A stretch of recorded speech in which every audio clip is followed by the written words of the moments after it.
Hello mga ka-J-Vlog! Welcome ulit sa panibagong video at sa video na to, i-game test natin itong Tecno Camon 16. So tara mga ka-J-Vlog, check natin!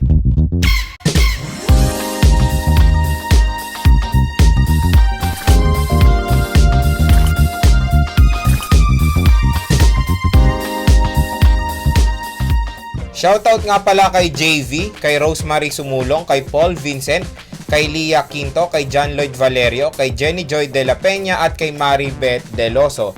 Maraming salamat mga ka-J-Vlog sa suporta. So bago tayo mag-start, ito pala yung specifications ni Tecno Camon 16. Sa OS, meron siyang Android 10 with iOS 7.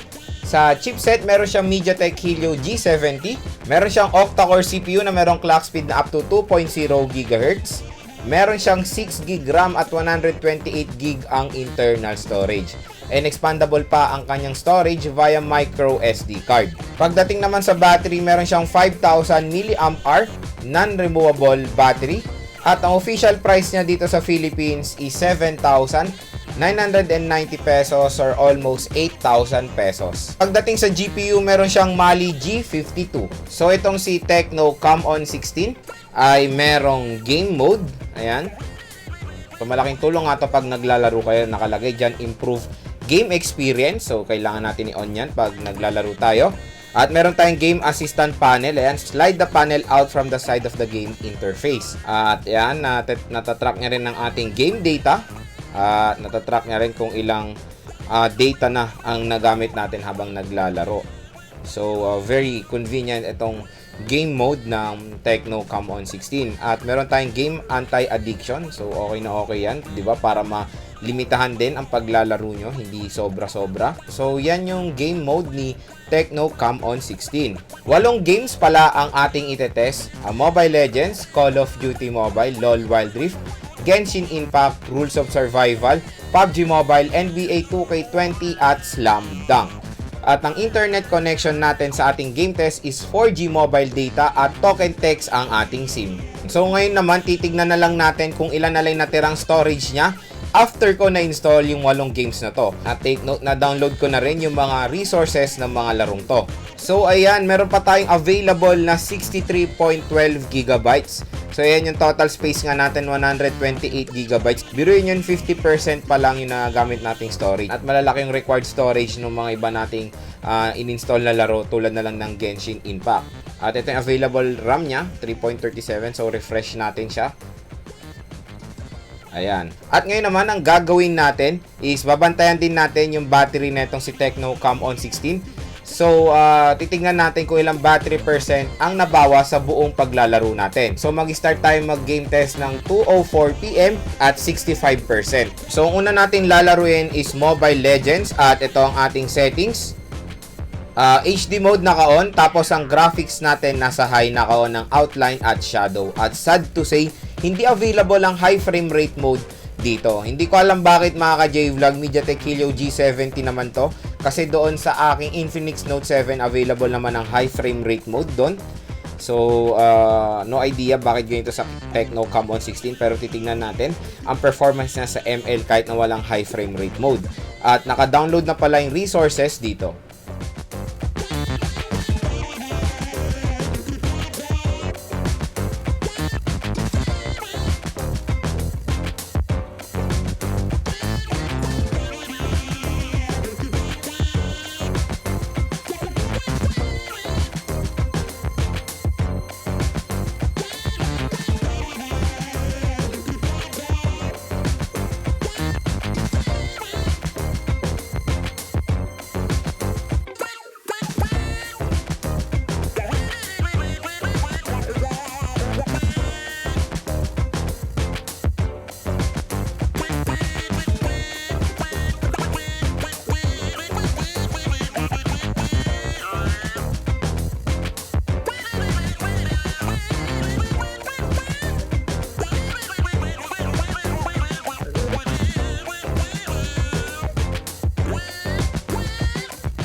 So pagdating sa Mobile Legends, playable siya dito sa Tecno Camon 16 in high settings Smooth naman yung paglalaro ko so far kahit na wala siyang high frame rate mode. And wala naman ako na-experience na any frame drops. So yun, sana hopefully, di ba, madagdag na rin yung high frame rate mode dito para mas gumanda pa yung ating paglalaro. So yun, may enjoy nyo naman maglaro ng Mobile Legends dito sa Tecno Camon 16. Maganda siya.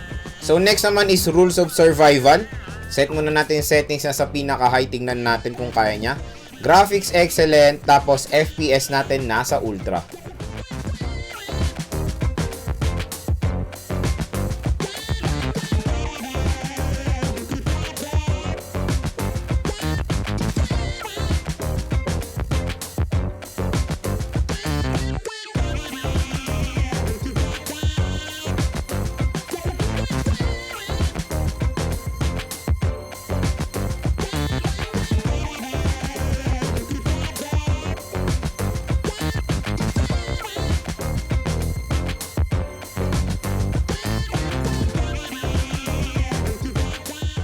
So ayan, eliminate na agad tayo sa ROS, pero based sa aking gaming experience, kayang-kaya niyang i-handle yung high settings ng larong to.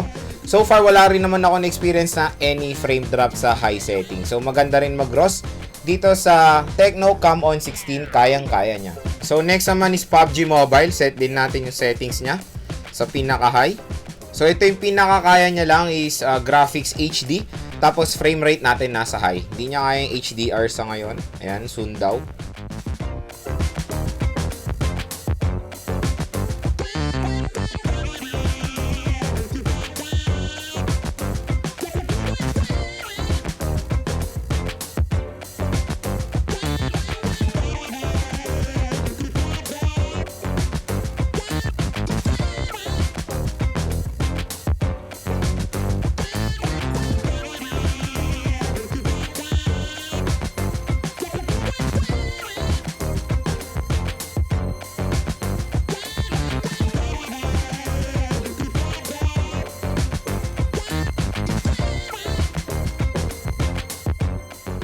So pagdating sa PUBG Mobile, playable din siya dito sa Tecno Camon 16 in high settings.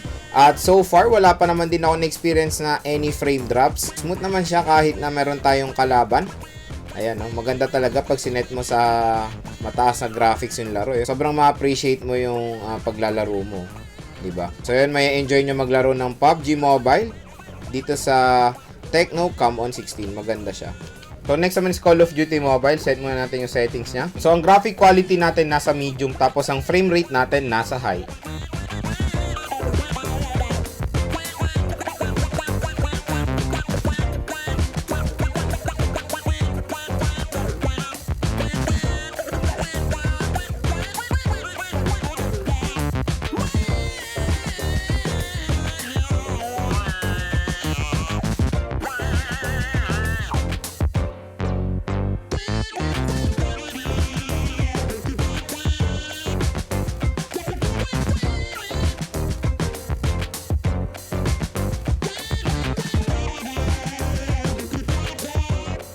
So pagdating sa Call of Duty Mobile, playable din siya dito sa Tecno Camon 16.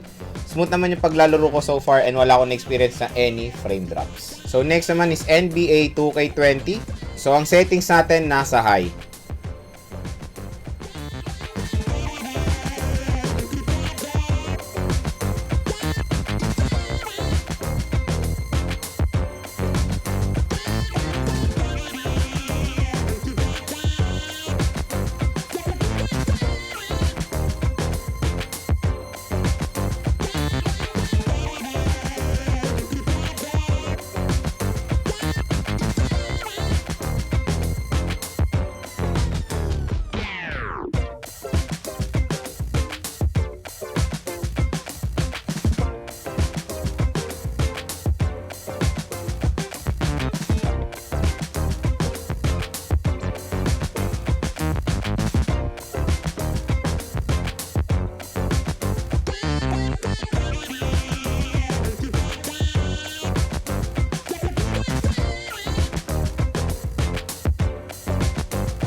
So pagdating sa NBA 2K20, nakakatuwa na kayang i-handle ni Tecno Camon 16 yung larong to in high settings. So playable siya at maganda naman yung aking paglalaro. Next naman is Genshin Impact.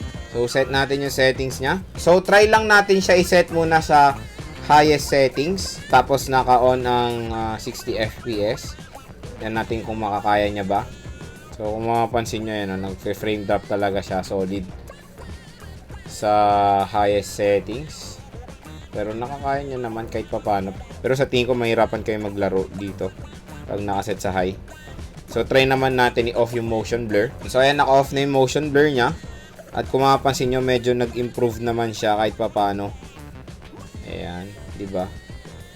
Pero nagfe-frame drop siya parate. Ayan o.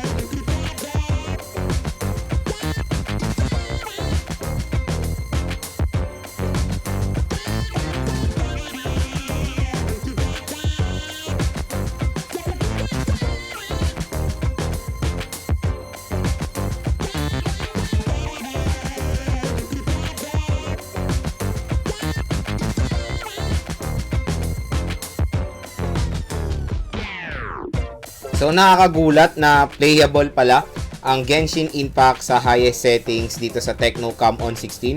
Nagpe-frame drop siya mga ka-J-Vlog from time to time, pero nakakaya niya naman, nakakalaro naman tayo kahit papano. So yun mga ka-J-Vlog, playable naman ang Genshin Impact dito sa Tecno Camon 16. Diba? Nice. Pero kung gusto nyo pa dito makalaro ng mas okay, siguro babaan nyo na lang yung settings na sa lowest. So next naman is LOL Wild Rift. Set natin yung settings niya. So ayan, naka-on ng 60 FPS, tapos ang graphics natin nasa high definition. So hindi niya kaya yung Ultra HD pag naka 60 FPS tayo.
So pagdating sa LOL Wild Rift, playable siya dito sa Tecno Camon 16 in high settings, at kung mapapansin nyo, nag-average naman yung FPS niya sa 60. Ayan. So smooth naman so far, and wala akong experience na any frame drops habang naglalaro. Next naman is Slam Dunk. So set natin yung settings na sa high. Frame rate natin nasa very high. Resolution very high. Texture natin nasa ultra.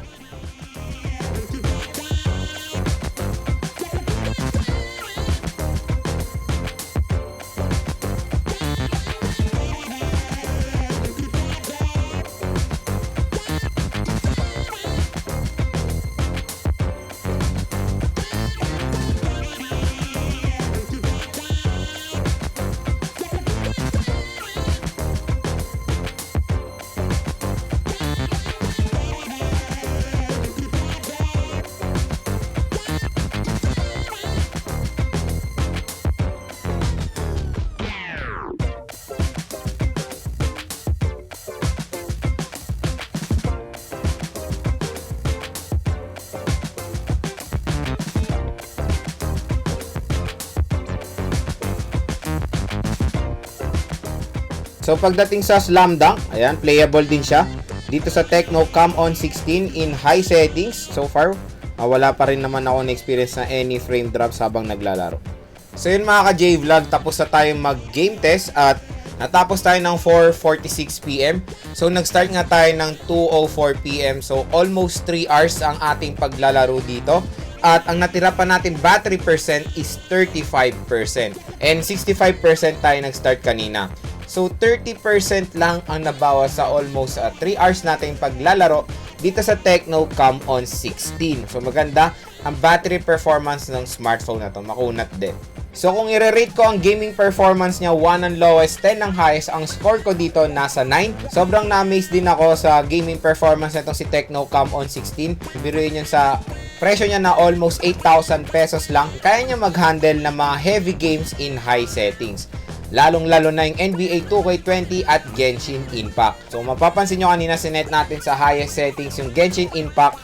Nakakalaro naman tayo doon pero nakaka-experience tayo ng frame drop. Pero ang importante, playable naman siya. And ganun din ang performance niya sa NBA 2K20. Kayang-kaya niyang i-handle yan in high settings. About naman sa ML at LoL Wild Rift, maganda ang performance din ng Tecno Camon 16. Kayang-kaya niya yan in high settings. Very smooth naman yung paglalaro ko so far.